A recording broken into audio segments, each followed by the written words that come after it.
France Inter, franceinter.com. L'autre économie, avec vous Bernard Maris, une phrase de Jacques Chirac à Pierre Péan dans son dernier livre, L'inconnu de l'Élysée, fait bouillir les libéraux. Cette phrase, c'est le libéralisme est voué au même échec que le communisme et il conduira aux mêmes excès. Et Jacques Chirac ajoute, l'un comme l'autre sont des perversions de la pensée humaine. Je dois avouer que cette phrase est extrêmement violente, que les amateurs de Tocqueville ou de Benjamin Constant ou du philosophe John Rawls auront quelque mal à la digérer, et nombreux feront remarquer qu'on n'a jamais emprisonné ou déporté au nom d'Alexis de Tocqueville. Pourtant, cette proximité entre les deux idéologies soulignées par le président de la République n'est pas tellement choquante.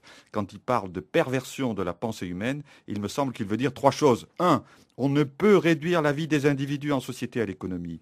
Affirmer le primat de l'économie sur toute autre chose, l'art, la culture, la morale. Dire d'abord il y a l'économie, ensuite le reste, non. Pour un communiste, les rapports de production, l'exploitation de l'homme par l'homme, la lutte des classes au sein de l'économie sont déterminants de la vie sociale, de la vie tout court. Pour un libéral, l'intérêt est la chose essentielle qui explique les décisions humaines. L'égoïsme, l'appât du gain.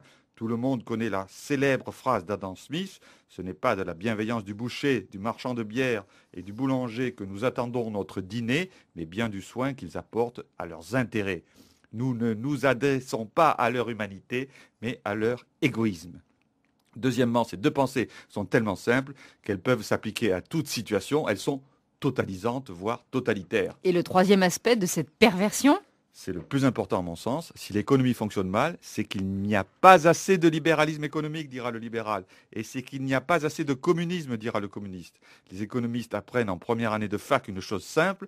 Un système de planification parfaite et un système de marché parfait sont la même chose. Autrement dit, que le grand dictateur commande les actions des hommes ou que la loi de l'offre et de la demande commande toutes les actions des hommes, c'est strictement la même chose. C'est pourquoi les libéraux veulent toujours aller vers plus de libéralisme économique et les communistes vers plus de communisme économique.